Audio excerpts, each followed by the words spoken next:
Pro-government forces recapture more than half of the Syrian city of Aleppo. After nearly 6 years, could this mark a turning point in the country's bloody civil war? Hello, I'm Nathan King, sitting in for Anna Naidu, and this is The Heat.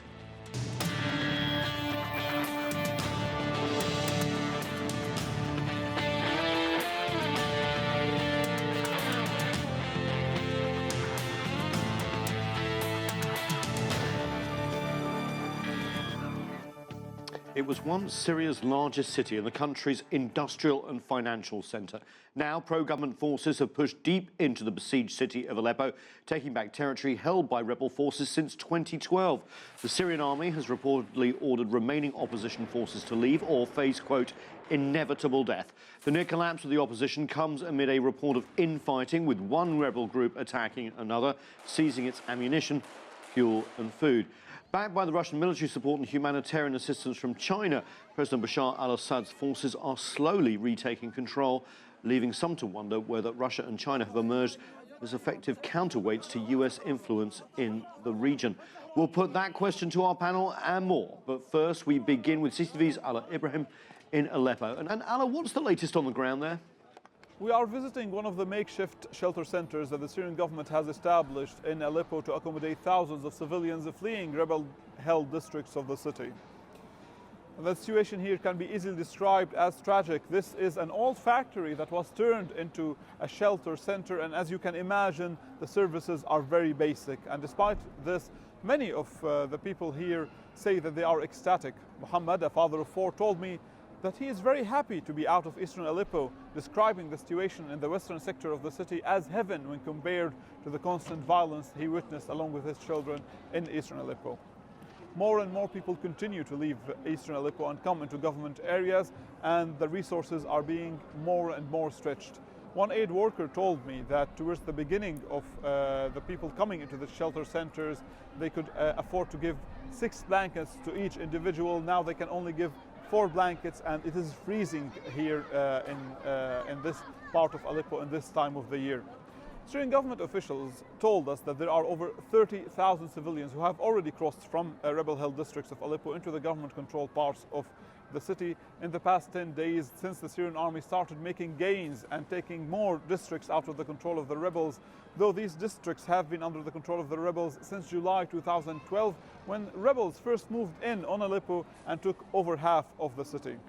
And now the fighting is taking place on the outskirts of the citadel of Aleppo, further kindling fears that more of the ancient parts of Aleppo could be destroyed. Large parts of the old city of Aleppo has been listed on the UNESCO's World Heritage List, and some of these World Heritage sites have been destroyed, like the ancient souk of the city, which dates back to over 2,000 years.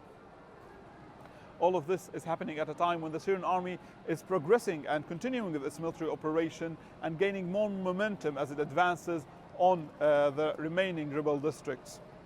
But despite the momentum that the Syrian army is gaining, rebel factions operating in the remaining areas under their control have united all their groups under one group under the name of Aleppo Army.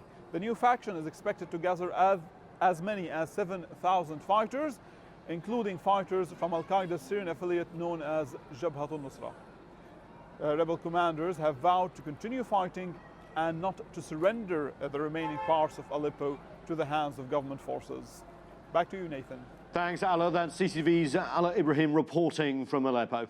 Let's go to our panel now. Alexander Nekrassov is a Russian policy analyst and former advisor to the Kremlin. He joins us from London. And with us here in Washington is Shlomo Bolts. He's the Policy and Advocacy Officer at the Syrian American Council. Wenping is the Director of African Studies at the Chinese Academy of Social Sciences. She joins us from Beijing. And with us from Damascus is Syrian journalist Mohamed Ali. Mohamed Ali, let's go to you first in Damascus. You're on the ground. It does look like the Syrian government will take back Aleppo. Would that be the turning point in this war, which has been raging since 2011? the Syrian army is determined to take control of the entire city of Aleppo. Of course, here we're speaking about the eastern part where the fighting is happening in general. The Syrian government is now in control of over 65% of the eastern parts of Aleppo that were under the occupation of terrorist groups, mainly the Al-Nusra Front and other groups like Nuruddin al-Zinki. Since 2012, now 65% are liberated by the Syrian army.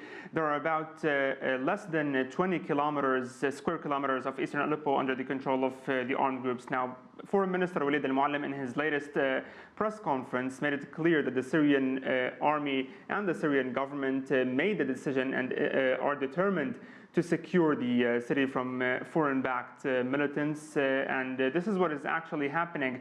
In only 1 week, the Syrian army was able to secure over 30 quarters in eastern Aleppo. And in parallel with the Syrian army's advance over there, the civilians were able to get out of those areas. Civilians who have been used by those terrorists as human shields, they were prevented by those armed groups to leave those areas when the Syrian government called on them to leave and allowed and set several humanitarian corridors for that. They were prevented over 3 times by the terrorists to leave. So definitely the situation is becoming better for the sake of the civilians, at least when we speak about the civilians' interest inside the eastern parts of Aleppo. Shlomo Bolts, I want to go to you. The rebels seem to have been fighting amongst themselves a little bit before this offensive. That, a lot of people are saying, has weakened the defences of Aleppo. What's the situation on the ground in terms of the rebel forces in Aleppo, and are they going to be pushed out, do you think? Well, it's certainly true that there has been some infighting among the rebels.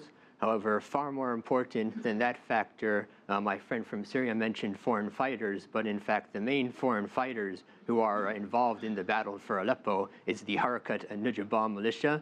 It's run by Sheikh Akram al-Ka'bi, who has openly said Aleppo should be a Shiite city. He says that we're fighting the grandsons of Muawiyah, so he sees it purely in sectarian terms. And thousands of Iraqi Shiite fighters answering to Iran actually left the fight against ISIS in Iraq because they needed to fight the so-called terrorists in Aleppo city. And they're not actually terrorists. Nuruddin Zenki, which he mentioned, actually has fought ISIS on far greater frequency than the Syrian government has. Nuruddin Zenki is right now in the suburbs of Aleppo fighting with Turkey in the Euphrates Shield Coalition against ISIS, and they have made rapid gains. Their situation is deteriorating.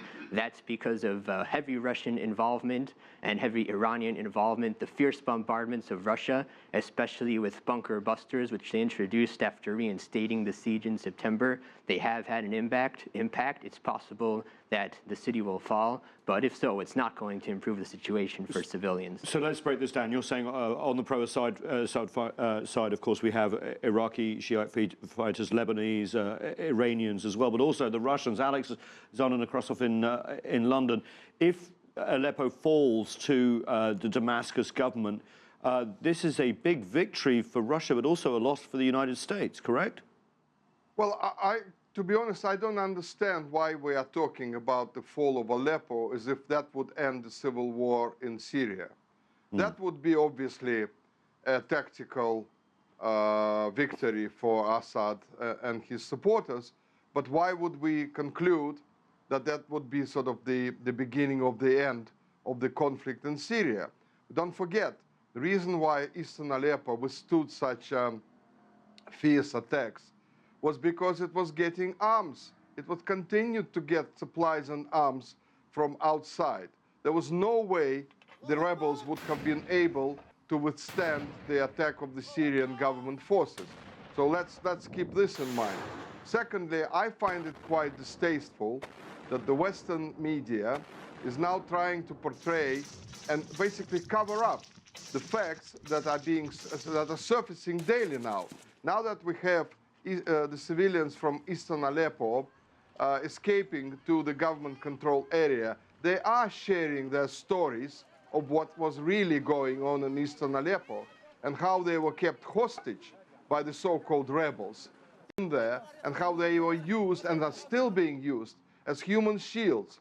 And yet, we had reports from Western media saying that some of these civilians were actually shot at and killed by the Russian and Syrian forces when they tried to escape. This sort of propaganda has to stop. I want to go to Beijing, but Shlomo, you were shaking your head there, so I'll let you... I just want to say Russia's been doing this for the past month. Sir, your propaganda is the main propaganda that's involved in Syria. For the past month, you've been spreading these rumors that, oh, civilians are trying to flee Aleppo. Russia TV, RT, put out a video saying, oh, these are civilians fleeing Aleppo, and they were holding the flag of a rebel group, and they were chanting, this is Aleppo. So you're spreading outright lies about the situation in Aleppo now. If you're saying people are trying to leave, they're not trying to leave. The only reason they left is because Russian bombing has made it impossible for them to stay. So they're just fleeing anywhere they want to. And even some people, the Syrian guy shaking his head now, I see, but some of the people who fled to regime areas haven't been heard from. Amnesty International is warning of mass disappearances. It's already happened in Masak and Hanano, the first area that the government conquered in Aleppo in this current offensive. 500 young men have gone missing. We don't know where they are. So that's what they're fleeing to. They're not fleeing voluntarily. There's lots of shaking of heads and disagreeing. I think one thing we can agree on is the humanitarian crisis in Syria does continue. I want to go to Beijing and Wenping because China has tried to sort of mediate a little bit here, but has in the UN Security Council backed the Russian position and with it the Assad position. What's China's view of what's going on in Aleppo and the potential turning point here in the civil war? Well, China's stance is quite clear. First, we have been long insisted on political solution to all this issue of Syria crisis. And secondly, given the consideration of the humanitarian crisis in Aleppo, because the fighting has been going on there, no matter what kind of saying given by both sides, but the fact is people living in that city, they have been suffering. That's the fact. So we have been offering a humanitarian assistance to the Syria people.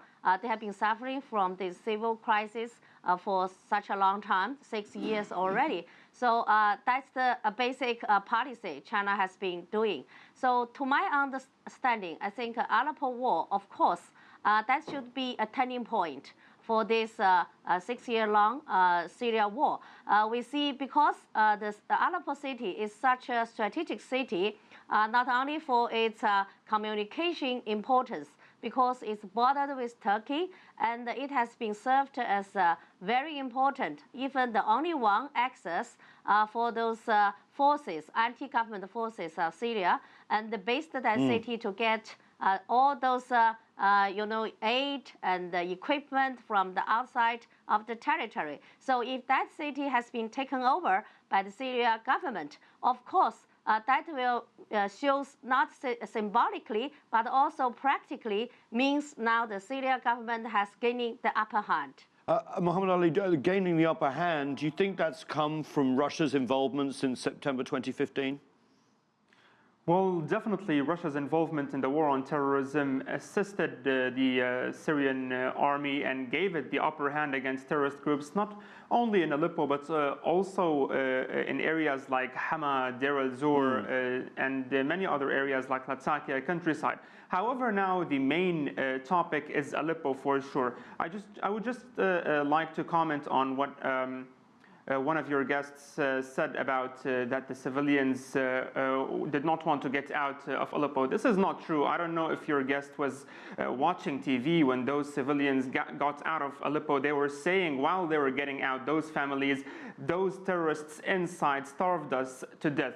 When the humanitarian aid goes in, the terrorists take such aid for themselves or sell it for the civilians with high prices, and they use them as human shields also over there inside. They prevented them from getting out when the Syrian army opened humanitarian corridors over there for the civilians. Also, we have to point out to a very important point, which is that the Syrian army is not alone in Aleppo now. It has other allies. There is Hezbollah, Hezbollah, you have Russia fighting also from the air. So definitely after the Syrian army was able to impose a tight siege on the eastern parts of Aleppo, the power is undermined for those terrorists. They have no supply lines from Turkey. They have no supply line for getting in reinforcements, weapons, or arms. Thank you. I just want to bring in Shlomo here. Does it seem now that the US has essentially given up on backing any forces in Syria? It doesn't seem that because of the change of administration that there is any support there for the rebels.